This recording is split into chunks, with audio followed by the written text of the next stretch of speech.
Chers amis entrepreneurs, chers abonnés, bonjour. Aujourd'hui, nous allons parler de la culture de la tomate. La tomate est l'espèce légumière la plus cultivée en Afrique car elle entre dans la composition de nombreux plats traditionnels. La tomate est la baie comestible de la plante Solanum lycopersicum, communément appelée plante de tomate. En botanique, une baie est un fruit charnu et sans noyau produit à partir d'une seule fleur contenant un ovaire.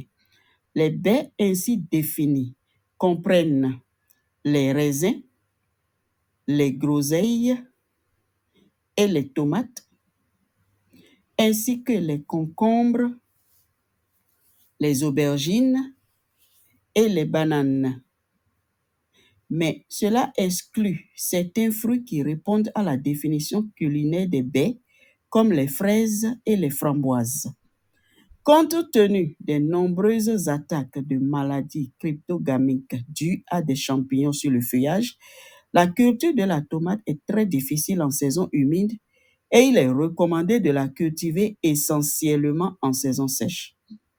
Les circuits commerciaux traditionnels africains proposent souvent des sachets de semences issus du commerce parallèle et qui contiennent parfois des variétés de semences habituellement utilisées en Europe ou en Asie et qui ne sont pas adaptées aux conditions climatiques tropicales. Quitte à les payer un peu plus cher, il est donc recommandé de se limiter à des variétés testées dans les conditions tropicales et commercialisées par des spécialistes des variétés tropicales. Il existe deux types de variétés de tomates. 1. Les variétés à port indéterminé qui nécessitent des interventions de taille dans lesquelles on pince les gourmands pour limiter la croissance et provoquer de nouvelles floraisons et qui demandent souvent un tutorage. 2. Les variétés à port déterminé dont le développement est de type buissonnant qui ne nécessitent ni taille ni bouturage. Il est évidemment plus simple en culture de plein champ d'utiliser des variétés à port déterminé. Les champs de tomates sont comme des vignes qui ont une tige faible qui s'étend et qui a généralement besoin de soutien. La faible résistance du fruit de la tomate au choc, à la chaleur et au stockage sans précaution incite à recommander le choix de variétés initialement prévues pour la production de tomates de conserve. Cependant, si la commercialisation ne comporte pas de transport sur de mauvaises pistes ou de nombreux transvasements avant d'arriver sur le marché, il est alors possible de produire des variétés plus adaptées à la consommation en frais avec des fruits plus gros et ronds. L'expérience démontre que dans le cas où les maraîchers récoltent systématiquement les semences sur leur propre production, d'année en année, les caractéristiques de la variété se perdent ou évoluent, surtout si la variété de départ n'était pas fixée. Il est important de constater que si les pépinières sont réalisées avec rigueur, la répercussion du coût des semences sur le prix de revient du kilo de tomates est très faible, surtout si l'utilisation de variétés à haut rendement améliore sensiblement la récolte.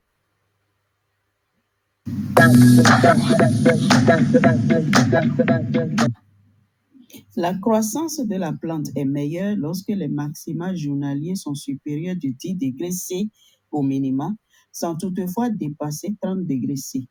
Les plantes sont plus robustes lorsqu'ils subissent des températures relativement basses au stade de la pépinière entre 10 et 15 degrés C. La croissance n'est pas trop contrariée par des températures élevées si le temps est ensoleillé. Autrement, la plante peut souffrir d'étiolement par temps couvert.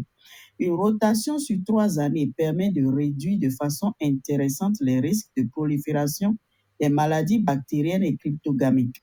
Cette rotation doit concerner la tomate et toutes les autres cultures de la même famille, à savoir le piment, les aubergines, le poivron, c'est-à-dire les solanacées. La tomate exige des sols profonds, bien drainés et riches en matière organique.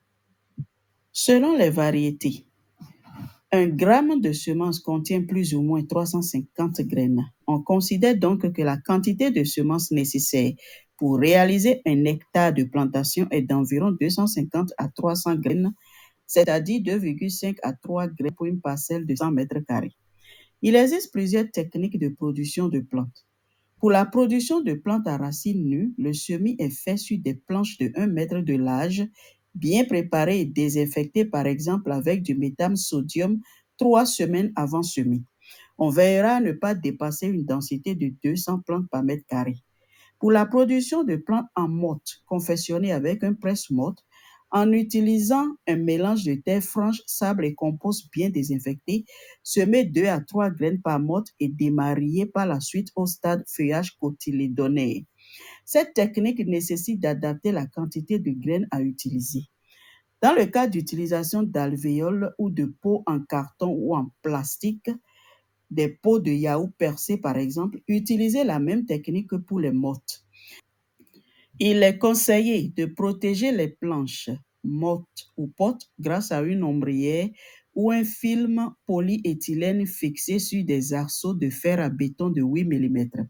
L'ombrière est maintenue sur les arceaux par des fils de fer longitudinaux qui permettent l'ouverture pour l'arrosage et pour l'ensoleillement progressif. La durée moyenne de la pépinière est d'environ 3 semaines. Il est conseillé de prévoir le repiquage en fin de journée au coucher du soleil après une bonne irrigation d'environ 20 à 30 mm. C'est au moment de la reprise que l'avantage de la pépinière en motte ou en pot est mis en évidence, car il y a un gain d'au moins 5 jours sur la poursuite de la croissance végétative. Les plants sont repiqués en ligne simple distante de 1,5 m avec un écartement sur la ligne de 0,4 m, soit une densité à l'hectare de 16 000 plantes environ. La tomate réagit très bien à l'apport de fumier ou de compost bien décomposé réalisé avant la plantation. Toutefois, attention aux germes présents dans ces apports naturels. Ils peuvent contenir des sources de maladies sous forme de champignons microscopiques, de virus ou de bactéries, d'où la nécessité de veiller à utiliser des composts bien décomposés. L'utilisation d'engrais chimiques est recommandée, tels que le NPK, qui représente l'azote, le phosphore et le potassium, au moins pour restituer au sol les éléments fertilisants exportés par les récoltes passées. L'azote est surtout utile pour assurer la croissance des parties vertes de la plante. Attention, l'excès d'azote peut prolonger la croissance végétative et retarder ainsi la production des fruits. Le phosphore est source d'énergie pour la plante. Ça favorise notamment la croissance des racines et des tiges. Le potassium est important pour l'équilibre de la plante et ses besoins se font surtout sentir pour la formation des fruits, d'où l'intérêt d'apporter cet élément juste avant la fructification. La première fertilisation doit avoir lieu avant la préparation de la parcelle afin d'enfouir l'engrais dans le sol en le localisant à l'emplacement des futures lignes de tomates. Pour cet apport de fond, il est recommandé d'utiliser un engrais complet. Les apports qui vont suivre se feront de chaque côté des lignes de tomates avant chacun des 2 butages recommandés. Ces apports visent à apporter à la plante ce dont elle a besoin pour sa croissance et pour la formation des fruits. La tomate est particulièrement sensible à un certain nombre de maladies pour lesquelles il n'existe pas de traitement curatif, tels que les bactérioses et les viroses. Il est donc important de veiller, lors de la mise en place de la culture, à utiliser des semences indemnes de maladies, à désinfecter le support des jeunes plants en pépinière, à sélectionner des parcelles n'ayant pas reçu de culture de solanacée depuis au moins 2 ans, d'où l'importance du système de rotation, à arracher et à brûler tout plant présentant des symptômes de flétrissement ou de malformation. Selon les conditions climatiques et la conduite de la culture, le cycle cultural peut durer de 8 à 10 semaines de la plantation au début de la récolte. Une culture mal conduite fructifiera plus tôt, alors que dans de bonnes conditions, la croissance végétative dure plus longtemps, mais elle prépare une fructification plus importante et plus étalée. Les fruits cueillis à maturité complète ne pourront se conserver que quelques jours. On conseillera donc de réaliser la récolte au stade de maturité dénommé point rosé, c'est-à-dire à l'apparition de la coloration rose sur l'extrémité du fruit, le reste du fruit étant encore vert ou vert jaune. Afin de limiter les pertes au transport, il est recommandé de conditionner les fruits en caisse rigide en superposant au maximum 5 à 6 couches de fruits.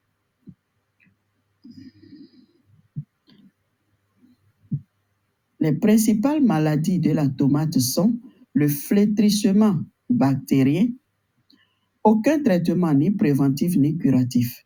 Veillez à respecter les rotations et utiliser les variétés résistantes ou tolérantes. Il y a le mildiou. Cette maladie ne devrait apparaître que dans les zones froides et humides comme les plateaux. Elle est bien maîtrisée par les traitements. Les autres maladies cryptogamiques sont également évitées à condition de respecter les doses de produits et les fréquences des traitements. Nous pouvons citer cladosporiose, alternaria, septoriose, pourriture grise.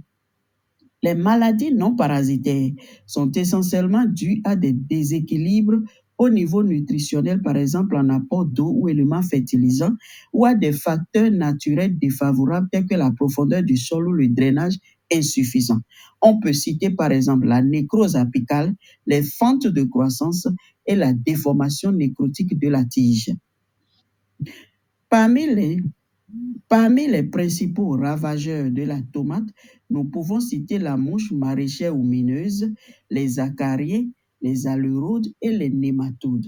D'un point de vue général, il est nécessaire de traiter systématiquement les plantes de manière hebdomadaire avec un mélange comprenant un insecticide à large spectre, diméthoate, mévinphos, jusqu'à la floraison, et un pyréthrinoïde de synthèse, cyperméthrine ou deltaméthrine entre la nouaison et la récolte.